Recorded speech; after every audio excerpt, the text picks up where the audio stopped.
What are the most important ideas in architecture? What are the top 10 ideas that shape the built environment? Let's take a look. Number 10. Form follows function. Form follows function is a term originally coined by Louis Sullivan. He meant the form of a building grows organically from its functional requirements. One doesn't try to design a modern building like a Greek temple or a Gothic cathedral. The forms must come from the specific circumstances of the building project. Form and function are one. Frank Lloyd Wright reiterates Sullivan's concept, simplifying it. Form and function are linked to a comprehensive design he calls organic architecture. The form of the building grows from the structural, functional, and aesthetic needs of the project. But what is function? Function comes from the German functionalist movement and the Bauhaus. German architectural theory reinterpreted functional design to mean stripped down and ornament-free. Form as a goal is functionalism. The German word for form is split into two more abstract ideas. The German word Gestalt means sensory perception of form, while the word form means an idea of a thing. The form of a building followed the functional layout and design based on a program or client brief. All spaces in a building had a functional purpose, and the design technique was to use adjacency diagrams to lay out the functional relationships in space. The other side of this concept was to eliminate non-functional space. Social spaces, spaces of encounter, spaces for multiple uses, and undefined spaces were abandoned. All space in modern functionalism must be productive. Mies van der Rohe, who made form follows function famous, had a more nuanced idea of what function means. We try to plan our buildings or houses as flexible as possible. Our structures live much longer than the functions we designed it for or could design it for. So the only solution I can see is the greatest flexibility.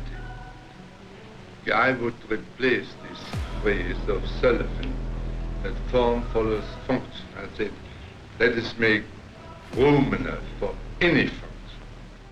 He used an open plan that could accommodate multiple functions in the same space. This is designing a building like a factory or a warehouse with a large space that could be rearranged for any function. The free plan or open plan was a key element in modern design. Since the 1920s, modern architecture has pitted formalists against functionalists. Functionalists advance the idea that a building's form should be derived from functional requirements. Formalists advance that form comes first, and any function should fit into an abstract form. Le Corbusier's idea is a building should not just be functional, but function like a machine, like an airplane or a car.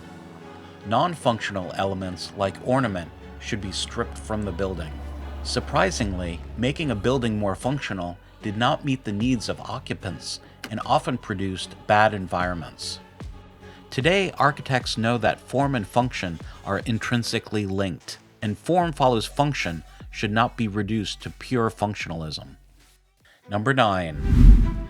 Abstract maps and models. In Jean Baudrillard's book, Simulacra in Simulation, he proposes postmodernism is a simulated reality of maps and models. He states that postmodernism creates a copy of reality that destroys the original. What we are left with is copies of the world with no original. In other words, a simulation. This was the basis of the movie The Matrix. Yet the movie missed the main point of Baudrillard's simulation. Baudrillard's simulation overwrote reality.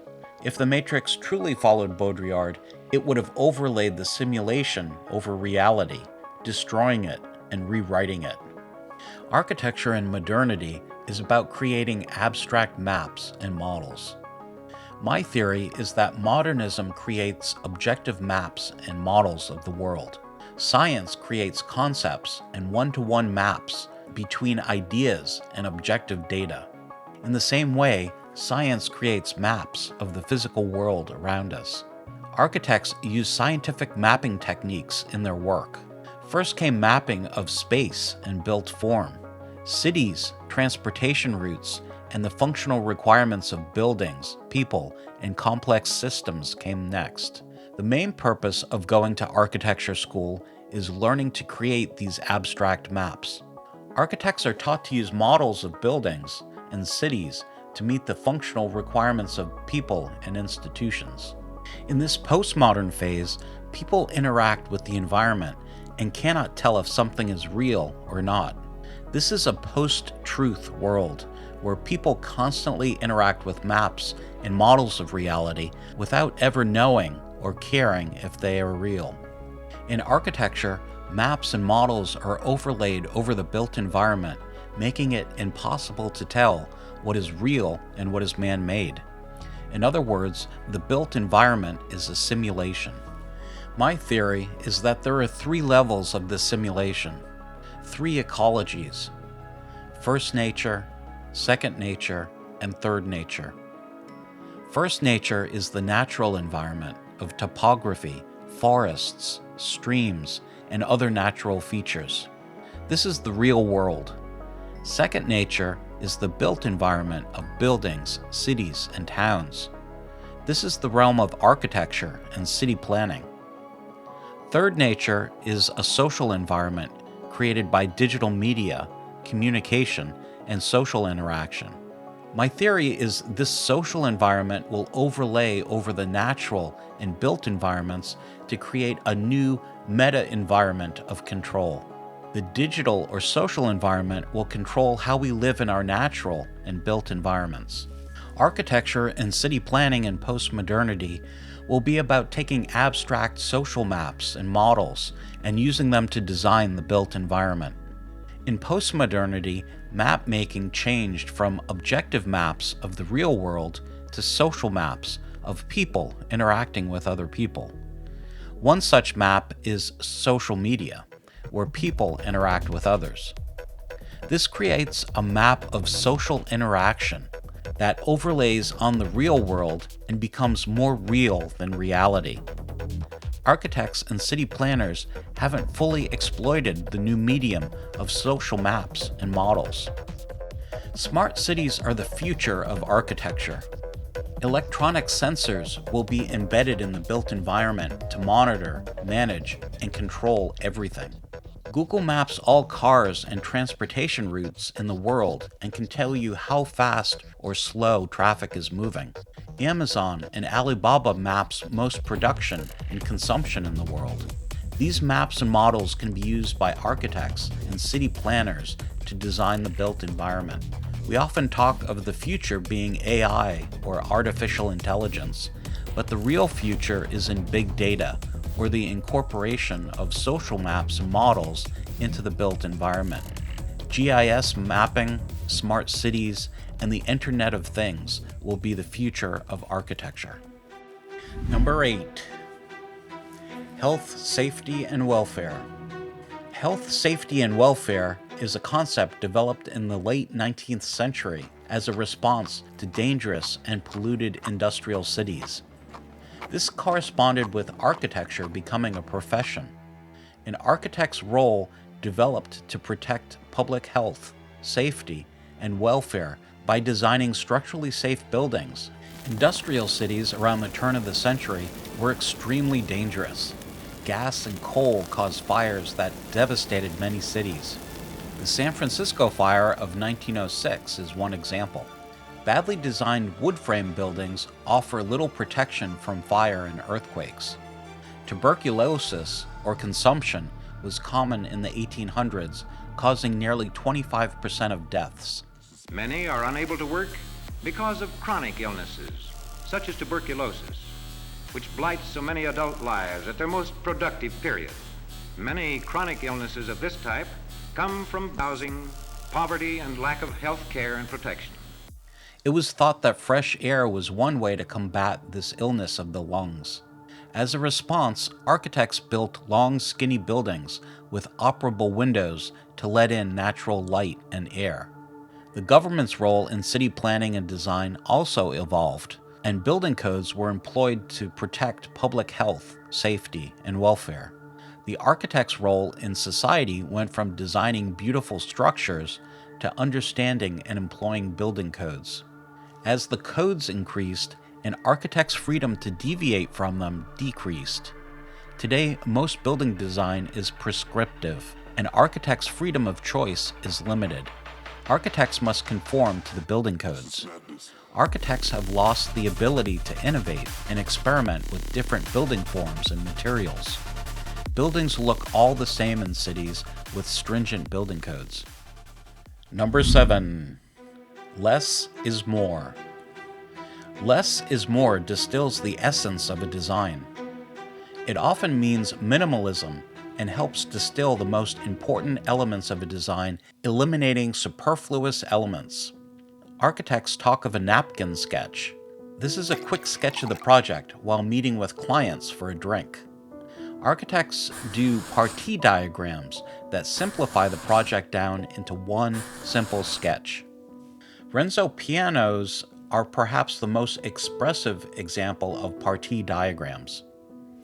Japanese art and architecture was also used as inspiration for minimal design. Frank Lloyd Wright looked to Japanese prints for inspiration. Japanese flower arranging with organic, non-symmetrical forms was also an inspiration. Nice's Barcelona Pavilion is perhaps the most iconic expression of less is more. There are several ways to express less is more in architecture.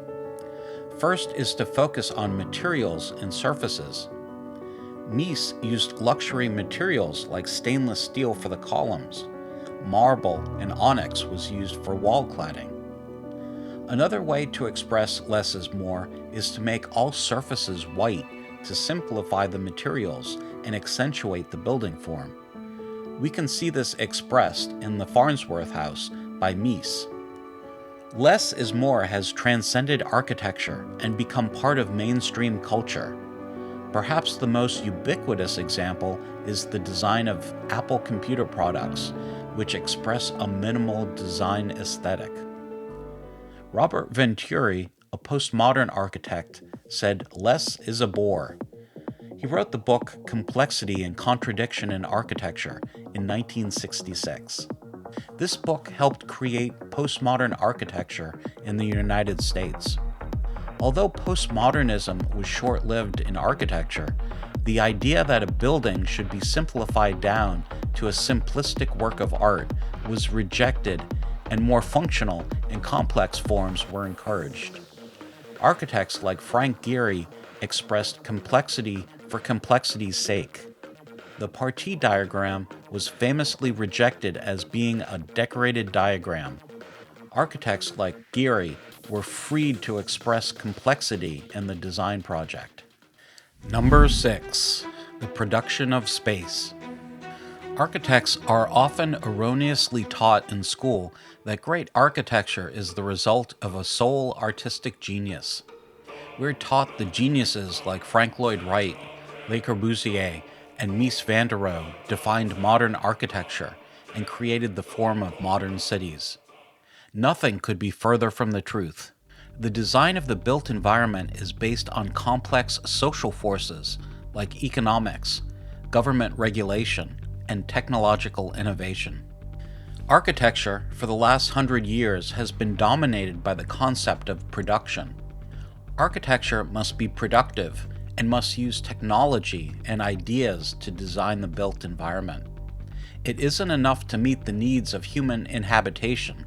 Architects must also integrate new technologies and new social requirements into the urban landscape.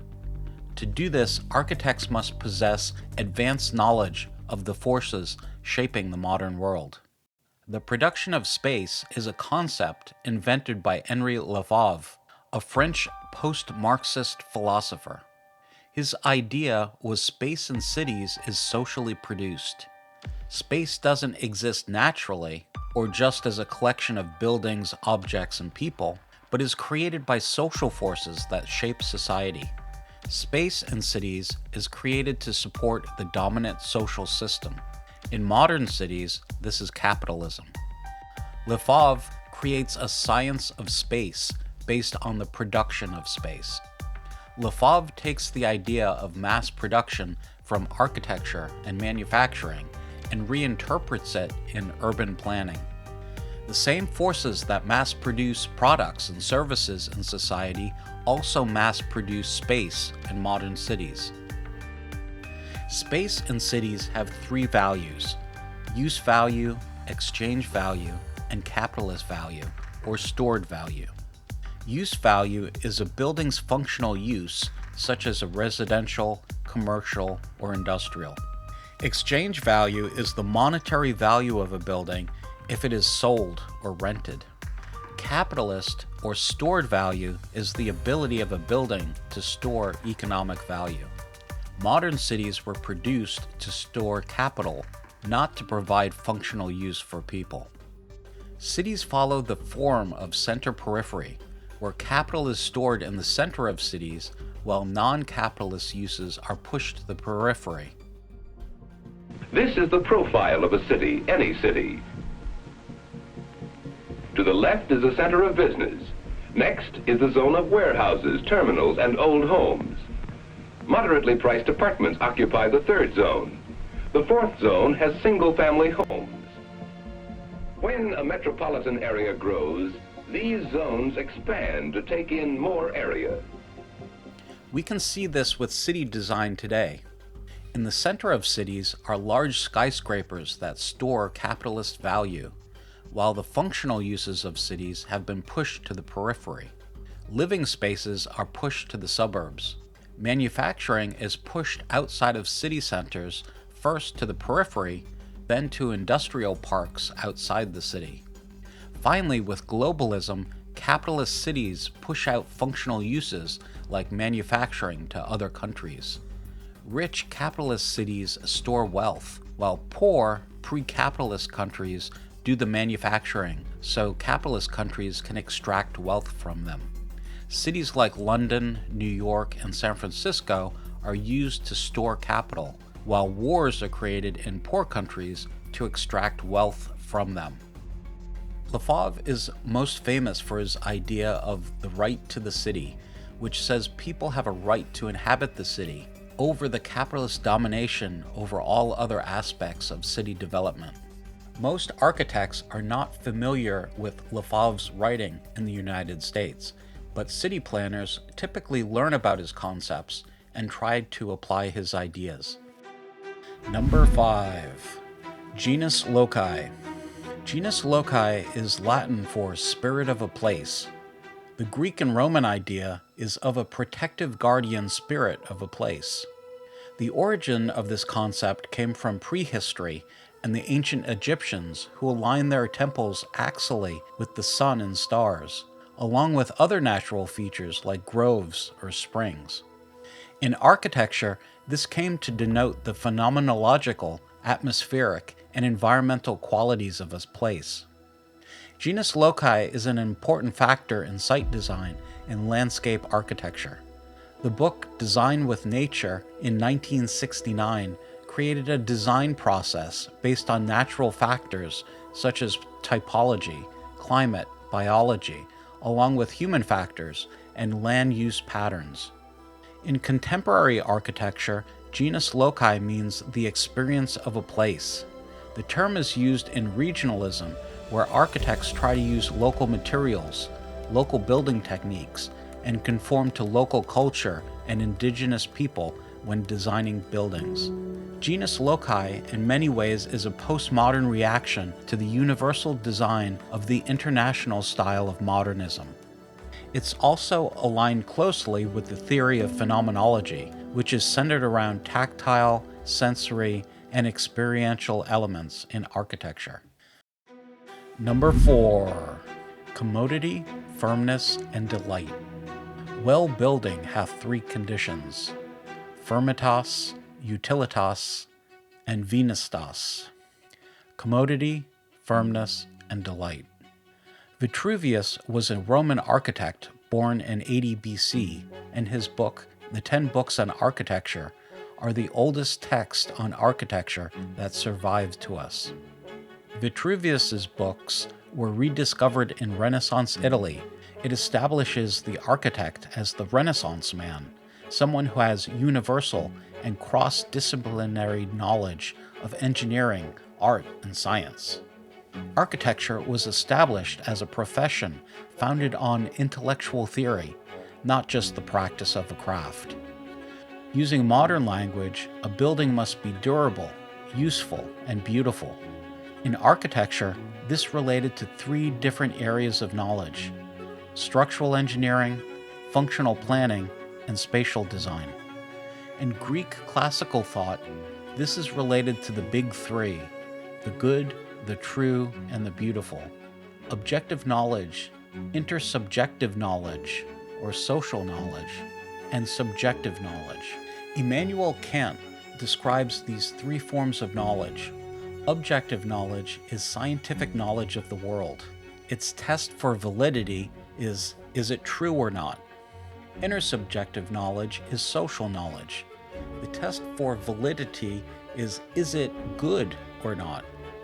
Subjective knowledge is what a person thinks, feels, and believes. The test for this form of knowledge is it beautiful or not? The architect's job is to design the building environment based on these 3 forms of knowledge. An architect is constantly asking, is it true? Is it good? Is it beautiful? A designer must combine all forms of knowledge in the design process into a unified whole.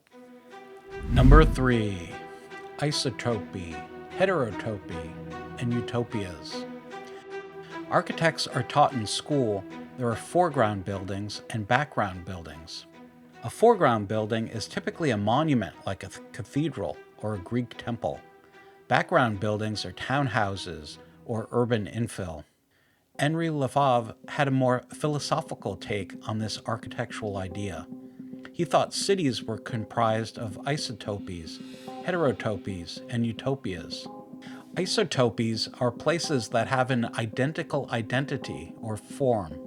Heterotopies are places that have different identities and forms from each other. And utopias are ideal entities that are no place. Isotopies create continuities of identity and form. Every place is like every other place. Isotopies exist to express that a power structure, such as the state, control a particular space, and their control is absolute. Heterotopies are places that have different identities from their surroundings, and is often used to express the private power of commerce in contrast to public power of the state. Utopias are no place, ideal places that exist only in the mind, or when built, generally lie beyond the same and different urban forms. Isotopies, heterotopies, and utopias are contrasts in spatial form created to differentiate identity. This contrast can be used to create different spaces in an urban environment. Patterns of sameness can be contrasted with different forms. Ideal forms can also be used to contrast sameness and difference. Ideal forms can be gardens and parks. They offer clear identities without being programmed places that serve a specific agenda. This offers the architect a vast palette of spatial forms and identities to work with in the creation of space. Number 2, Tectonic Form.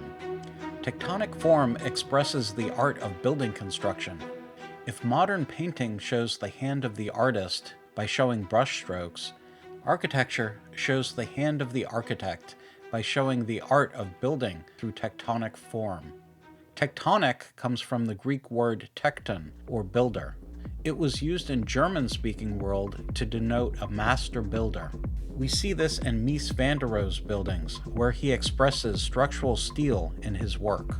The idea is architectural elements should show structurally expressive aesthetic form. Tectonic form had its origins in Gothic architecture and its expressive use of structure, like flying buttresses. Within the tectonic movement in modern architecture is the expression of the nature of materials. Stone and brick should act in compression. Steel can act both in compression and tension. Glass is used to create transparencies and enclose space. Architectural form is determined by its material qualities. Every new material means a new form, a new use if used in accordance to its nature. Some of the great architects that use tectonic expression in their work are Richard Rogers and Renzo Piano, Nicholas Grimshaw, Norman Foster, and Santiago Calatrava.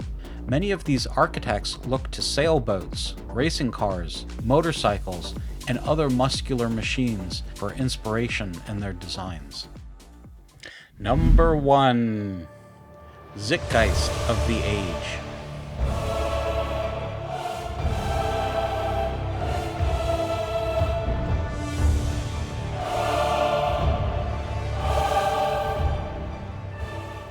Zeitgeist is a German word meaning spirit of an age. Civilizations, according to this theory, evolve and grow, from simple to the complex, from concrete to the abstract. So what is the spirit of the epoch? In the last 500 years, there's been 3 major ages: traditional, modern, and postmodern. The traditional architectural worldview was one that existed since classical antiquity. The ideas of Plato, Aristotle, and the religious ideas of Christianity were embedded in culture. Art was a copying of reality called mimesis, and understanding the underlying forces of nature. In architecture, this meant copying the traditional forms of the past. Modernism is a reaction to the Enlightenment and the idea that man is a measure of all things. This is the idea that man can rationally understand the objective world. Modernism is a reduction of the entire world into objective information. This is flattening the world into science, mathematics, and observed phenomena. In architecture, it meant the elimination of non-rational elements like historical forms, ornamentation, and non-functional elements. Buildings shouldn't be beautiful, they should be rational. In architecture, mass production from the Industrial Revolution controls the zeitgeist of the modern age. Modernism in architecture was the attempt to bring the efficiency of the machine age and replace craftsmanship with mass production. A new architecture emerged from industrial materials such as steel, reinforced concrete, and plate glass. Modern architecture expressed the ideas of a new life, abstraction, space, and transparency. Where would we be without steel and new materials? In fact, most of the people couldn't exist. Yeah, they are the facts of our civilization. I think there will be not an architecture if it is not based on science and technology. I think that is just the essence of our time, and architecture is the expression of this essence. Transparency in space was created by large sheets of industrial manufactured glass, which allowed for spatial continuity. Building forms were used to invoke ocean liners, airplanes, and automobiles. This can be seen in Mies van der Rohe's 1919 competition design for a glass skyscraper. The Bauhaus, more than any other institution, gave tangible form to the machine age. Although the origins of postmodernism is in theories from the 1960s, the term didn't come into common usage in architecture until the 1980s, when Philip Johnson used it to describe the historicism in architectural design. Postmodernism is an extension of and a critique of modernity. What postmodernism realized is that culture is not rational. It is socially produced, like language. Postmodernism is a reduction of the entire world into social information. This is flattening the world into social constructs like economics, politics, or cultural knowledge. In architecture, this was a bringing back of historical forms, but in a fake way, to show it was all just a language and socially constructed. Postmodern architecture focuses on language and communication, creating irrational forms to show architecture was just an art of form making, much like poetry is an art of word making. Postmodernism in architecture creates forms dependent on social information. It expresses social signs and symbols. Architects use the logic of language to design buildings.